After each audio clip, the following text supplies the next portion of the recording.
Yo, what's good, Spirit Squad? Today, we're going to go ahead and get back into playing a little bit of Explorer, where we're going to be playing some mono blue spirits as usual. Here, we've gone ahead and we're continuing the trend of not playing with Ascendant Spirit, instead playing with 2 copies of Lantern Bearer so that we still have 10 1-drops that can carry our Curious Obsessions. I have tried Combat Research, and to be fair, it gives the deck a lot of redundancy that we didn't have before, but ultimately, I think I'm going to stick away from it for right now.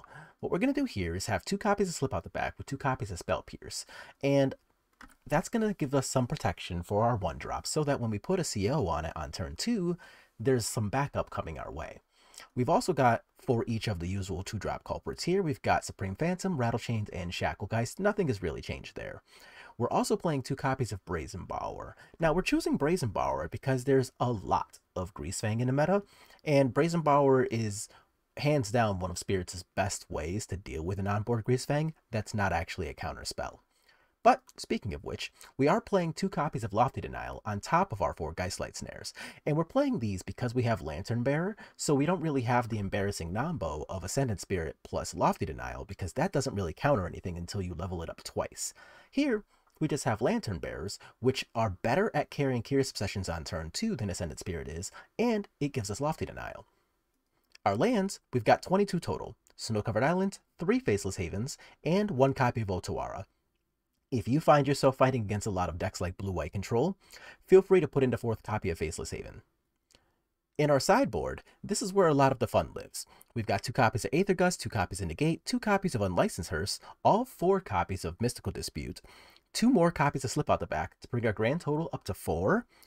We've got 2 copies of Orvar the All Form. Words are difficult. And this is a card that I've been a pretty big fan of in this basically mono black meta, where we have Liliana of the Veil, we have Kroxa, we have Graveyard Trespasser, all of which make us discard, but sometimes we can turn a discard from a negative into a positive. And the coolest new thing that we're going to play here is going to be Gadwick the Wizened. And I'll even slide myself over here so that we can read Gadwick, see what it does, and then go from there. So I'm only going to be trying 1 for now. Anyway, it's going to be X and triple blue. When Gadwick the Wizened enters the battlefield, you draw X cards, and whenever you cast you cast a blue spell, you tap a non-land permanent your opponent controls. And both of those things are going to be really, really on board for us, right? Like, we want extra cards, and we want to be able to tap opponents' flyers, like Shark Typhoon tokens, for example, from being able to block us. So a Gadwick does both of those really well, and a top-decked Gadwick against either a control deck or red-black mid-range is absolutely absurd, because imagine having 8 mana, having a 3/3, and then getting to draw 5 cards after your opponent has spent probably all 8 of those turns trying their hardest to actually kill your creatures. You know, they finally succeed, you only have 1 creature left on the table, your opponent's got maybe a Graveyard Trespasser and they're doing their best to race you a little bit, and then bam, Gadwick. Well, now your opponent's pretty shut out of that game. So that's going to be the plan. Anyway, what we're doing here is playing this deck until we actually get into Mythic. Right now, I think I'm in the middle of Platinum somewhere. I don't know, we'll find out. But let's jam some matches, and I'll see y'all in the first one. Okay, looks like we get to be on the play. However, we are against Gigantha. So I want to be a little bit careful about them resolving maybe a Mayhem Devil, because I'm pretty sure that's what we're going to be fighting against here. But we have one of the best starts I could possibly imagine here. Oh no, we're playing against the Kinnan combo deck. That's actually not that bad for us, because we have Geistlight Snare for their turn 2 enabler. So if they play Kinnan, or if they play the 3-drop that taps artifacts to make mana, either way, we've got that covered with Geistlight Snare. So I also kind of want them to play something with Spell Pierce, but this counters Karn the Great Creator, so I'm not sad about this right now either. Mox Amber is going to happen. Not much I can do about that. Instead, I'd rather counter the legendary creature that actually makes this a thing. And there's the Kinnan. So that's going to catch a Geistlight Snare. And now we get to untap and see if we can draw another counter spell. A Curious Obsession. Okay.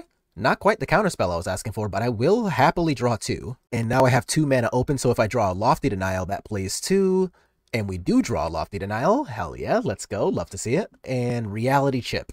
You can have that, I think. Let's double check that thought. So if I Reality Chip, then they have access to blue mana, and they can use the blue mana to equip to Llanowar Elves if they have another land.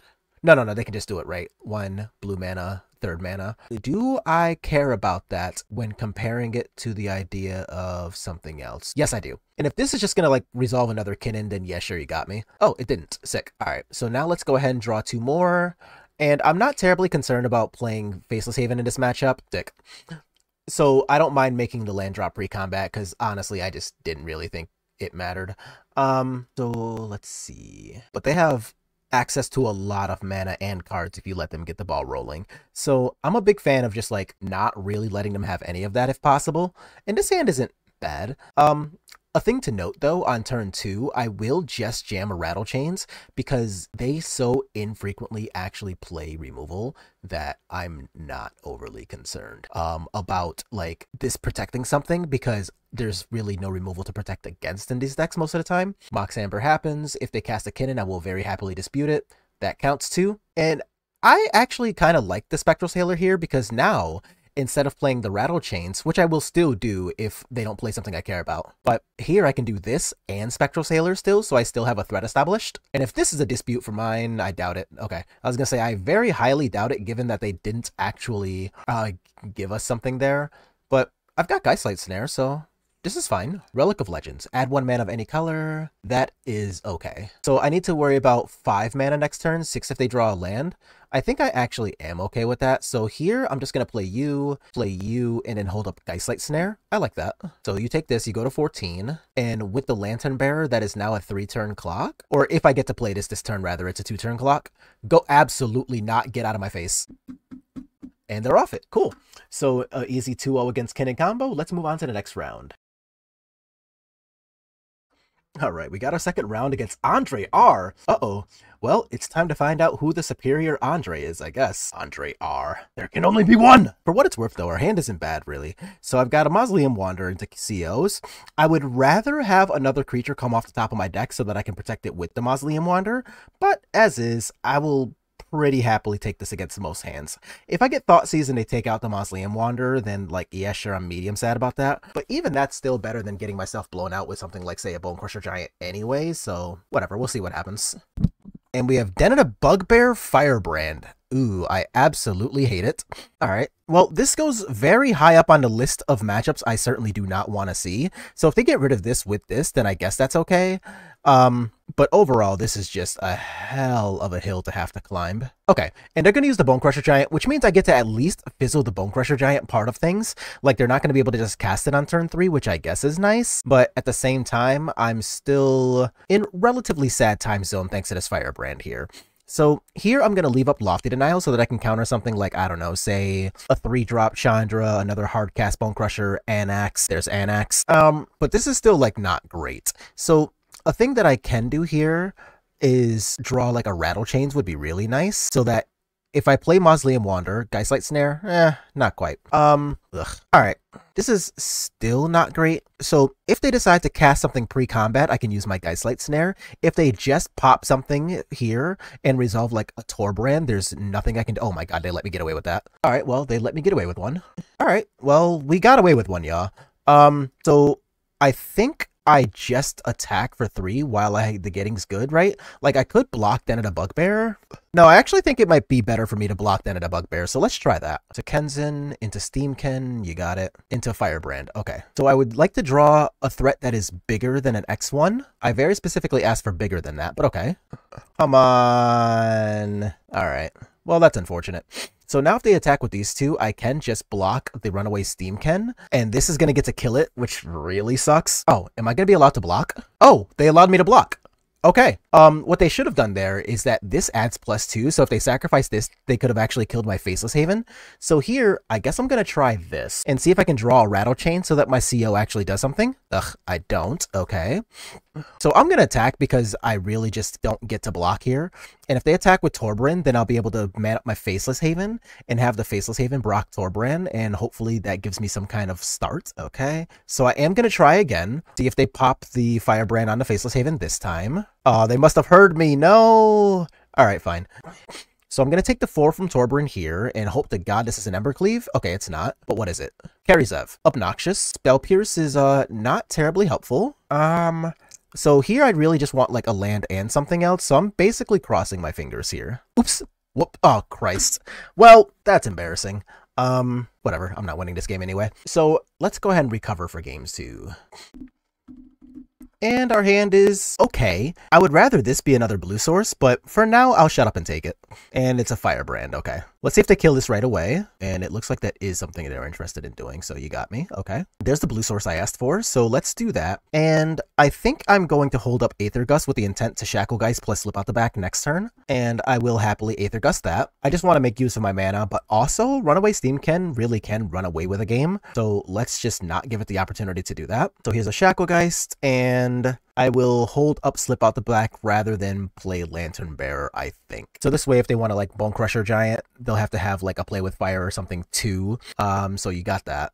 Okay. So I can CO. If this is a removal spell, I can respond to it with Slip Out the Back, but that does fizzle my CO. So I think what I want to do here is just go ahead, play my Lantern Bearer, and pass with the intent to use Shacklegeist here. This way, if they use a removal spell, then I get to Slip Out the Back, and then I can untap and hopefully run them out of mana or removal spells so that I'm able to more productively start my turn. And Robber of the Rich. That's pretty good. All right. So they get to attack me for 2, but they don't get a trigger since we have the same number of cards in hand. But the thing that we have asked for has at least come to fruition. I can finally use my CO here, get my attack in. And I'm not going to attack with the Lantern Bearer in case I draw another spirit I want to use. Well, that certainly wasn't it. Go. Ramming Up Ruins, okay. I think I might just take 7 and go to 11 here. Because this is fairly clearly a, Embercleave, right? Like, this has got to just be an Embercleave. Alright, and whatever they Embercleave, I can at least slip out the back and fizzle that and make it work, wait until next turn. And what are they targeting? The big one? They are. So instead, I'm going to get to slip out the back here, not take 106. I will still take a lot, though. Okay, so they're adding the 3 mana. What are they doing with it? As it stands, I take 5. Okay. Oh, sweet. And it looks like we're going to get away with 1. So let's go ahead and attack here. See if I can draw another spirit to go with Shacklegeist. I can. Okay. So I'm actually going to play this in the main phase. I don't really know that there's much reason to not. So there's Ramming Up Ruins, there is Torbran. Okay. So they can remove the counters to equip the Embercleave onto something, and then I can tap, bounce, and play my Brazen Bower. So we are nowhere near bereft of options, which is really nice. So I can do this, tap that, and we are in combat. Okay. Which means I can bounce the Robber of the Rich too to deny them the basically draw a card trigger here. So if they want to attack me for 3, they can do that. So they can replay this, and it has reach, which is important. So let's do this. Maybe threaten their life total a little bit. Not like that though. Alright, so I'm going to attack with the 2 important ones here. They go down to 8. And I do need to draw another threat or answer to something really badly. So let's draw the card. It is a Supreme Phantom. That's actually pretty good for me. Yeah. So now I've got 4 potential blockers, including the Faceless Haven here, and I'm at 10, which is certainly not nothing. So I want to Shacklegeist the big one here, using this and this. I don't mind Lantern Bearer dying to an attacker here, so I will at least try to line up my block so that the most things die here. So I'm going to line up here to here and here to here. I'm already not beating most red spells, so fuck it. If they have an instant, they just have an instant. That's fine. So I still only take 2 because it's not actually a red source. So I will go to 8. Sweet. And Steamkin. Right. We knew that was there. Okay. And a Mausoleum Wanderer. You got it. So here I'm going to just attack for 4. Go to 7. I draw a card. It is a Spectral Sailor. That's not bad. And I'm going to put this here for the sake of making it a 2/4. That does produce a much better blocker than a 1/3 does. And let's pass the turn. So let's see if they play something with haste. Guess not. All right, sweet. Looks like we're going to a game 3. And I don't want to change anything about what we've got going on here. So let's just resubmit for game number 3. Opponent keeps 7. We will not be doing the same. This is much, much better. And here I want to ship literally nothing. I actually want this entire hand. But I think the actual best answer is probably Slip Out the Back. So like Lantern Bearer on 1. Never mind. Man, they always have this thing. Oh, okay. In that case, I can, I guess, just wait until turn 2 for the Lantern Bearer to and protect it. So that's not nothing. Oh, God. All right. Oh, dear. I no longer think we have a chance here. Oh, God. Yeah. Yep, I think being on the draw here is going to be our downfall for this hand, but I will still give it an honest try. Yep. All right. Let's just move to the next round. This is not a game that we're going to win. Yo, so I see we're having a pretty good time with today's video. As always, if you like what you're watching, perfect. Click like on the video, sub to the channel, make sure I know about these things. But also, if you would like to further show your support, feel free to subscribe to the Patreon. The Patreon is where detailed matchup analyses and other article information will be. Our most recent articles happen to be about sideboarding. Whether you want to look at sideboarding theory or detailed matchup analyses, both of those will be available right on the Patreon. And also, shout outs to our newest Patreons, Eduardo and Jamel. Thanks so much for showing support, and everybody else, let's get right back into the content. Okay, looks like we get to play, never mind, I was going to say I get to be happy about being on the play there, but with that hand, wasn't really too much to be happy about, right? So, what do I want to do here? I think I'm going to put back the Lofty Denial. I want to play Lantern Bearer first and then protect it with Mausoleum Wanderer on a CO and then kind of go from there. And Rattle Chains is pretty good at helping with that, but I think I would rather play it like this, right? I could Lofty Denial in the place of the Rattle Chains, but I think I would rather want the Rattle Chains in most scenarios. So let's do this and then see what happens from there. Oh, is this Bitter Blossom? I think that's Bitter Blossom. Thought sees me. Okay, well, goodbye, CO. But I'm still pretty okay with this as a whole. So let's do this, and we're going to play our friend here. And I'm going to jam the Mausoleum Wanderer anyway, because it still counters a lot of the same cards I would care about, like Bonecrusher Giant and stuff. Okay, Fatal Push, you got it. So now what's this last one? Oh, my Lanta. All right, well, that'll just happen sometimes. So go ahead, opponent. Okay, and I actually will play the Brazen Borrower just as a Brazen Borrower. Now let's see if they have a Bonecrusher Giant in hand too. Please don't. Oh my god, they do. Well, you know, jeez. Sometimes they just have all the nice stuff. And to be fair, all of these are 4Xs in their deck, so it's not like this is an especially special draw. But like, you know, sometimes you just kind of hope that they have like a Kikijiki and nothing else sometimes, and they just never do. So I'm still going to go ahead and play this, see if I can draw like a CO or something so I can be productive. I can't. Okay. I guess I could have played this for extra damage, but I didn't. Actually, I should have played this for extra damage. All right. This starts a little absurd. So we're just not going to get to do anything there, unfortunately. So I want this and these. I want these and this. I'll shave that down to 1 until I actually see Groxa. All right, now this time, let's not have to mulligan against the Thoughtseize deck, please and thank you. That counts.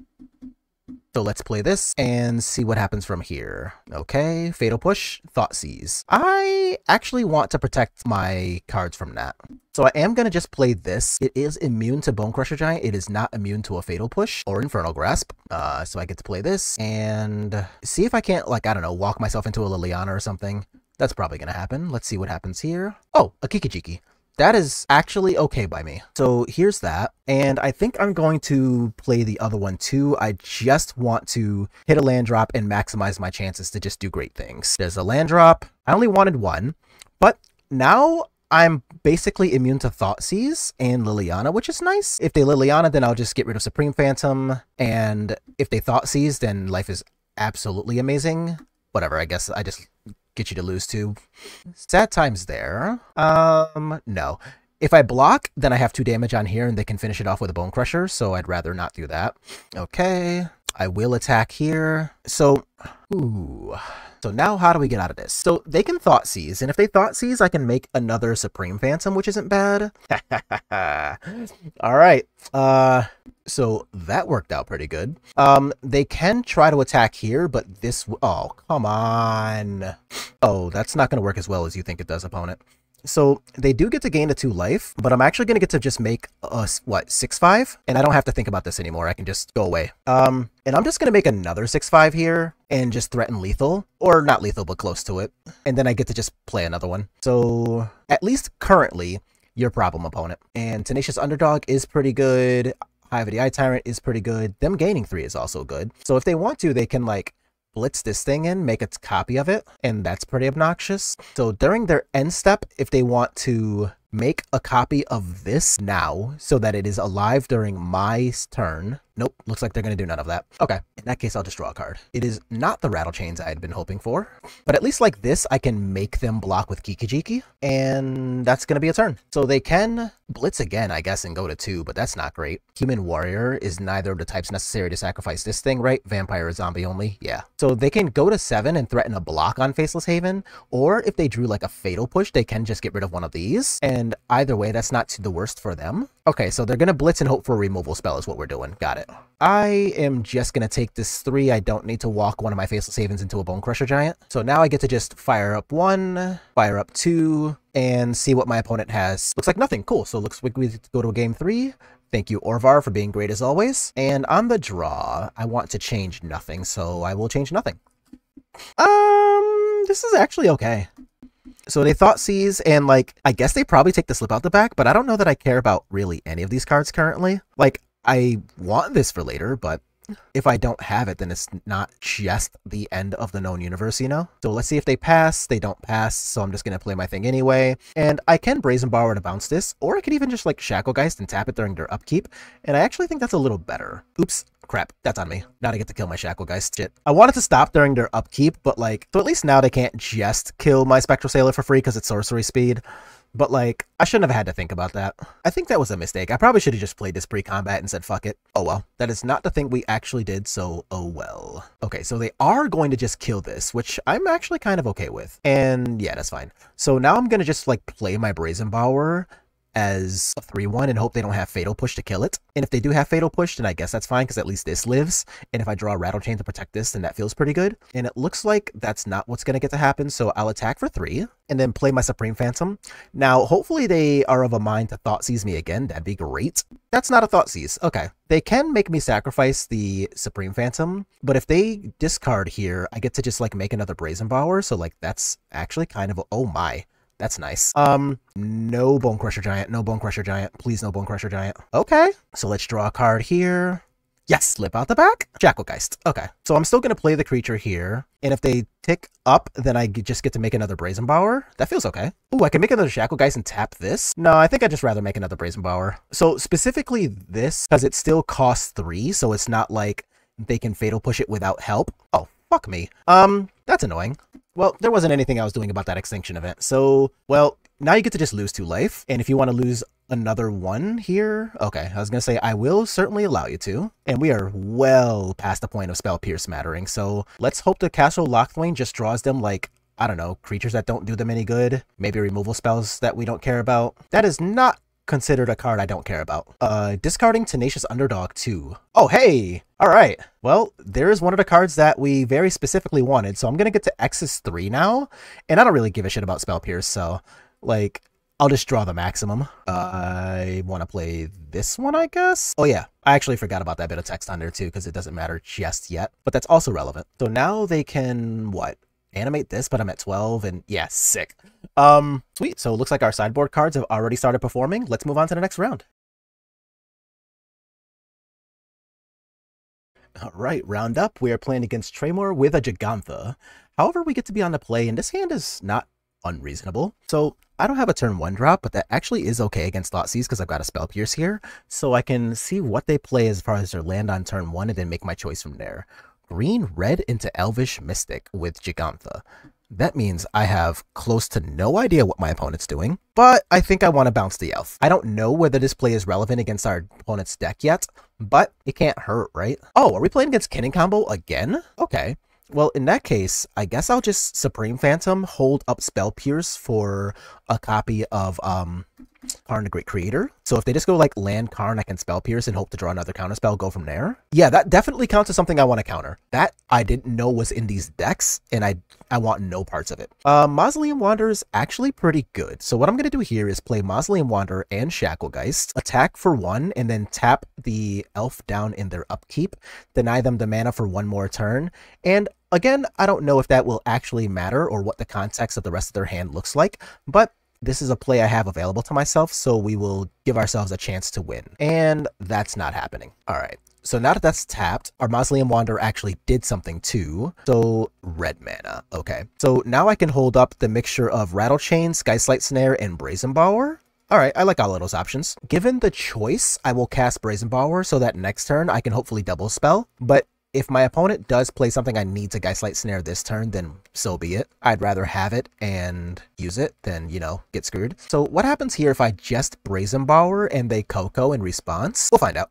Yeah, realistically, Birgi. Uh-oh. So Birgi's actually a pretty big freaking deal, and I did draw the land to double spell. So here, I think I'm just going to play the Supreme Phantom, attack for what? 4, 5, 6, 7, 8, 9, and put them on notice at 7 life with a Geistlight Snare up. If this ends up being good enough, I will honestly be surprised. But once again, we're going to at least give ourselves the chance to make the plays we have. Hazard's Monument to start, so they're going to have 4 mana floating here, and I can't really do anything about that. So here, they get to make a creature spell. Fuck, I'm not going to get to stop that. And they have exactly 4 mana, so they can pay the 1 and then just do it again. So what am I hoping to have happen here?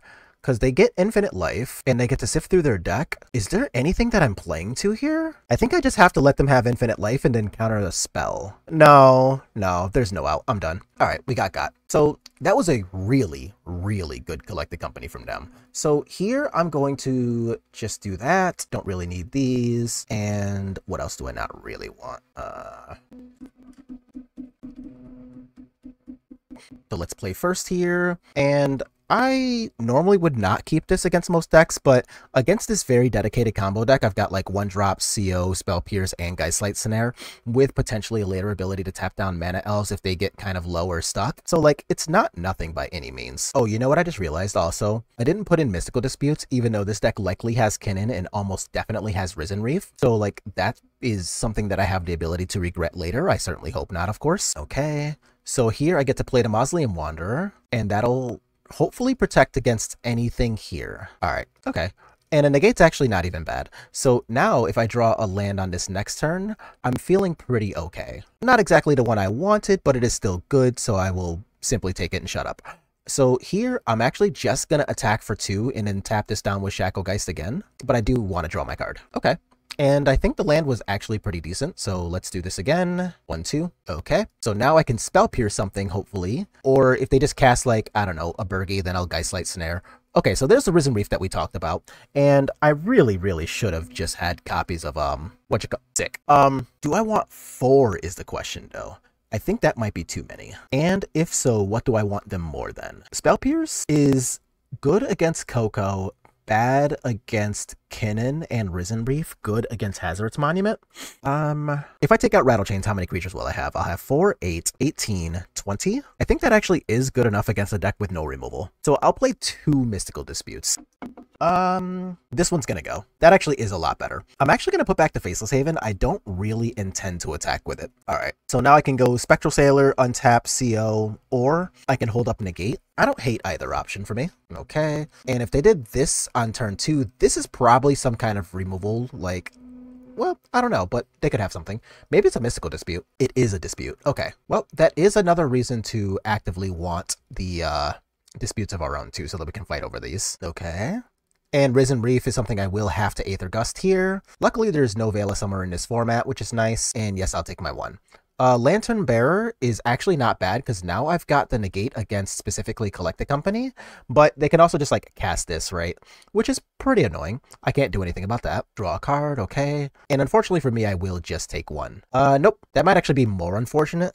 But I guess that's where all of these hard counterspells are going to come into play too, though. Like, I actively want things like Negates and Aether Gusts more than I want things like Geistlight Snares and Spell Pierces against these decks. So here I really just want like more counterspells and like 1 more threat. I kind of want them to have to try to like, okay, so they're going to get a lot of Risen Reef triggers off of this, and I can't really do anything about that, which kind of blows. But even if I had a Lofty Denial, they had 4 mana anyway, so like, I was never doing anything about that. And that I will happily counter, even if they get to like play this again, because at least now it's not generating mana. It's just like neutral currently. Oh no, it's pay 4 to get, oh, Gigantha. Okay, that's fine. I guess I'll take 1. A Curious Obsession number 2.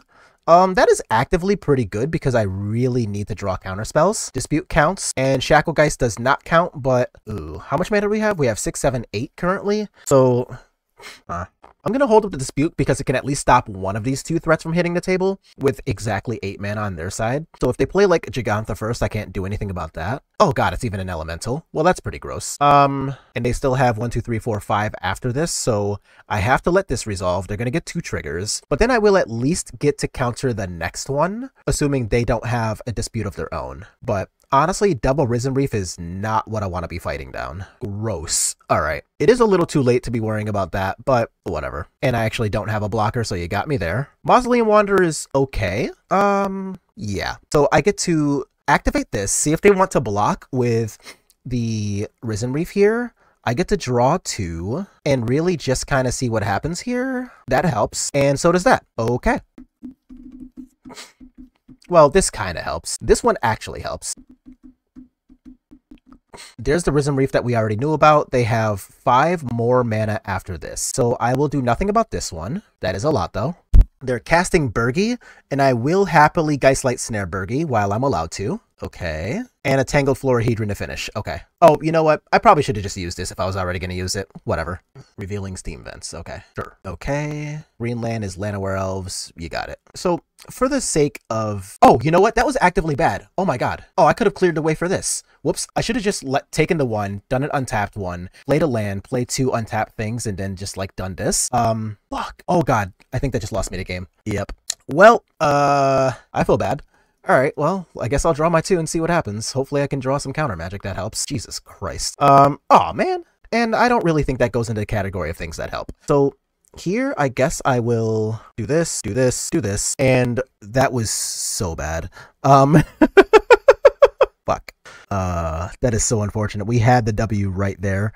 Oh, crap. I just did it again. Well, I don't think the tapping of a Llanowar Elf or something is going to matter anyway, but still. That does not mean we did it right. Ugh.